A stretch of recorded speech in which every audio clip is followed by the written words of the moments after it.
Some years ago, when I worked on a gardening magazine, we ran a feature on a friend of mine who had a balcony garden. Anne's garden was, well, small to put it mildly, and our challenge was to pack it full of tasty produce. Well, we did just that, and within 2 months, Anne was picking all sorts of tasty treats, from tomatoes to salad leaves, herbs to baby corn, peas and even parsnips. What a triumph! Hi, I'm Ben, and today I'm going to show you how to create a thriving container garden of your own, and I'll be sharing some really great planting ideas. There's no time to be wasted, so let's get started. Anything that holds compost or potting mix can be used to grow plants, but there are a few caveats, of course. You need to match the container to the size and depth of the roots of what you're growing in it. So for example, something like this 5-gallon pot here is ideal for larger, hungrier plants like tomatoes or even a squash plant. Whereas something quite shallow, like this salad onions in here, would be fine in a relatively shallow container. One member of our team has even repurposed an old children's sand pit into a large container that's perfect for growing squash, and it makes a really interesting eye-catching feature. Whatever you use, do make sure it's got drainage holes in the bottom so any excess moisture can drain freely out. This is a really stunning galvanised tub, but it didn't come with any drainage holes. So I drilled several holes right across the bottom here, and they're about 1/4 to 1/2 inch or getting on for 1 centimetre in diameter. And that means nothing in there will drown in excess moisture. Now, you can use all sorts of things, repurpose all sorts of things. If you're going to do that, make sure it's food grade plastic. And that's important because you don't want chemicals leaching into the potting mix and then getting into you. This is an old tub here. These are 5-gallon tubs from box stores or DIY stores. They're really great because they're so cheap and they last a nice long time. An old recycling thing from the council that's seen better days, but you know what? It's going to make a great planter for something like 2 potato plants. And then of course you've got the purpose-made containers. I love terracotta because it's so pretty. It's nice and porous, so it encourages a healthy root zone. But be aware that terracotta that isn't frost-proof might crack if it expands in very cold weather. It may seem obvious, but remember that smaller pots will dry out a little bit quicker in hotter, windier weather. So bear that in mind. Larger pots will be easier to look after because they will go longer between waterings. Another thing to bear in mind, especially in hot summers, is that black, darker pots attract the sunlight and heat, so they'll warm up quicker. And that could impair growth by burning the roots, essentially. So just bear that in mind as well. Go for lighter coloured containers in hotter climates. I love containers for so many reasons. One of them is that you can whip things in and out of sheltered spots, or for example the greenhouse if frost threatens. So I've got potatoes in here. They stay in the greenhouse when it's chilly at night. Then there's tailoring the potting mix to suit what you're growing. Blueberries like this beauty here love acidic soil, so there's acidic potting mix in there. My garden hasn't got that, but I can still grow blueberries because of containers. And then there's also things like citrus that you can bring under cover at the end of the season to protect it from extreme cold.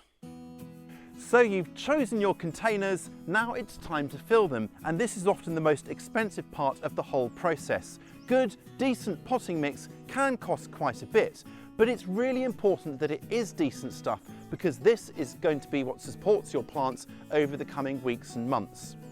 Now, it's important that we choose a good peat-free potting mix or potting soil or multi-purpose compost, and that it drains through but also holds on to moisture. As potting mix can cost a bit, I've got an alternative, and that's to mix your own. I've got some stuff around the back of the greenhouse ready to mix, so let's do that. There are 2 key ingredients to our homemade potting mix, and they're mixed half and half, 50-50. The first one is just good old-fashioned garden compost, garden-made compost. Bung that in. That's really good. It's got lots of nutrients. It's going to really sustain our plants and give that body to our mix we're after. The next ingredient is something that's going to help open it out, make it a bit more sort of open so it drains freely. You can use coir or coconut fibre for this. It's a great alternative to peat. I'm using composted bark chippings, which is what I found in the local garden centre, but it still works out cheaper than bought in decent potting mix, so we're still saving money here.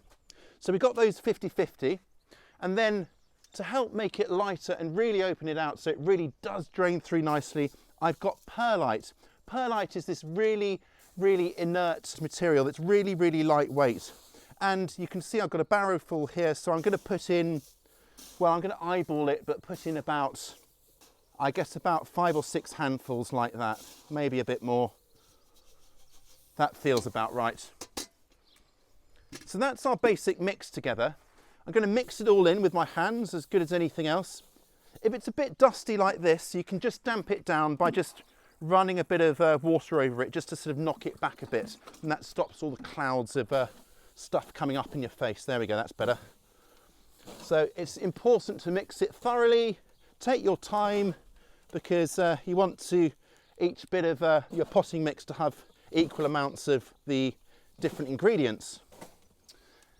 I'm also going to add something else in to give it a bit of a boost fertility wise. I've got a general purpose organic fertiliser. I'm just using fish, blood and bone for this. That should be about right. You could also, if you wanted to, add some rock dust for extra minerals and also some worm castings. Homemade potting mixes are a bit like baking a cake. There's all sorts of different recipes. Some have advantages, some are better for different crops.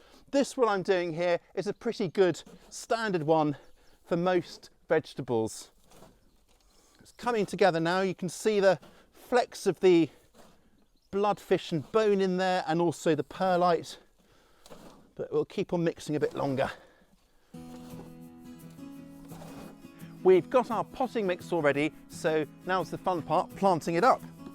Now with shallow rooted pots, there's no need to put things in the bottom like crocks or broken pots. That's often recommended to help with drainage, but in fact it really doesn't help with drainage at all. You're better off just lifting pots up onto little pot feet, or just pebbles will do, to raise the drainage holes off the ground so the water can escape unimpeded. So the first thing I'm planting are some beets or beetroot, which will be great in this relatively shallow container. Got them here as plugs that I've sown. Of course I could just sow directly into the container, but I've got these hanging around and they need planting, and I think they'll make a really attractive addition to my container garden. Next I'm going to plant some kale, and I've got this quite tall container for this purpose.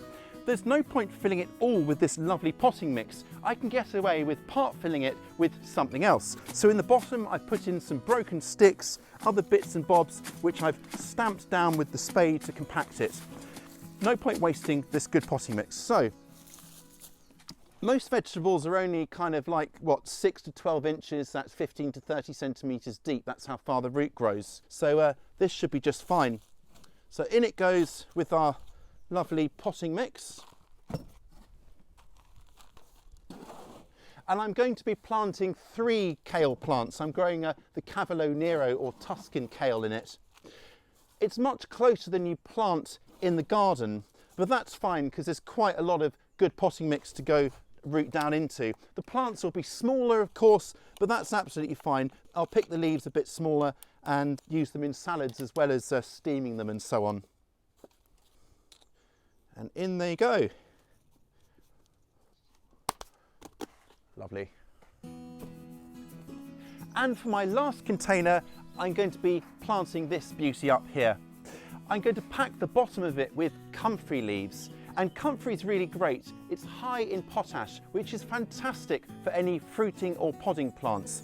And for this, I'm going to be planting this little zucchini here. This was potted on as a little seedling about a week ago, and it's already come on loads. So I reckon another month in here, it will have totally filled out, and it'll make a really stunning centre point to my container collection. Great additions to my little growing container collection here.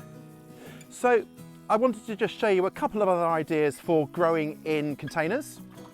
I've got some peas at the front here. They won't produce much, but they will produce a bit of a crop. I'm just going to stick in some pea sticks here for them to just hook onto and lift them up so they'll grow in here, and then the pods will dangle down. Carrots are definitely worth growing in containers. These need thinning out a bit, so I'll remove some of the excess so that the seedlings are about 1 inch or 2 to 3 centimetres apart. Get lovely salad carrots grown like this. By raising them up in containers like this, there's no chance of carrot fly getting their mitts on them. And then something every gardener should grow a pot of are just some salad leaves. This is a salad leaf mix sown last week. I've got some lettuces here that were started as plugs and grown on. And of course, for larger tubs like this here, you can grow those tomatoes that I mentioned. I'll be planting those in about 2 weeks' time. Other fantastic options include bush varieties of cucumbers, sweet potatoes and beans. When it comes to looking after your containers, the most important thing is, of course, moisture, keeping everything nice and hydrated. Now, you don't want to overwater and you don't want to create extra work for yourself. So the best way is to check moisture levels. The easiest way is to stick a finger about 1 inch or a couple of centimetres down and feel for moisture, and it's usually quite a bit cooler. The other option is to lift the pot. If it's light, then it needs watering. This one's quite heavy, so it's fine for a few more days. Now, in the height of summer, you'll be watering quite often, perhaps as much as twice a day in really, really hot weather. But you can, like plants in the ground, apply a mulch around your crops, and you can use something decorative or something organic to help feed your plants. As well as watering, it's important to keep your plants well fed, of course. Fruiting plants like tomatoes and strawberries can be fed with a feed that's high in potassium as soon as they start to flower, something like a liquid tomato feed, for example. As for our other crops, once they've exhausted the nutrients that is in the potting mix, you'll need to start feeding them. And for something like these plants here, I'll be using a liquid seaweed feed, diluted and watered on about once every 2 weeks. Watch out for pests, of course, and for climbing plants, offer that support. Tomato cages are great for tomatoes. You can use sturdy stakes for things like peppers, and for climbing plants, then use something like this trellis that could be set against stakes to hold it upright or just leaned against a wall or similar. I'm really looking forward to pottering about with my pots over the coming months. It's so satisfying to have everything planted, now just to watch everything grow. Now, don't forget that anything you can make drainage holes in can be repurposed to grow crops. I'd love to know what's the quirkiest, weirdest thing you've ever grown food in. Let me know down below, and also tell me what you're growing. In our next episode, we'll be looking at how to get the very best from zucchinis or courgettes, including how to prune your plants. What's all that about? Well, check back next week to find out. Also, check that you're subscribed and turn on those notifications. I'll catch you next time.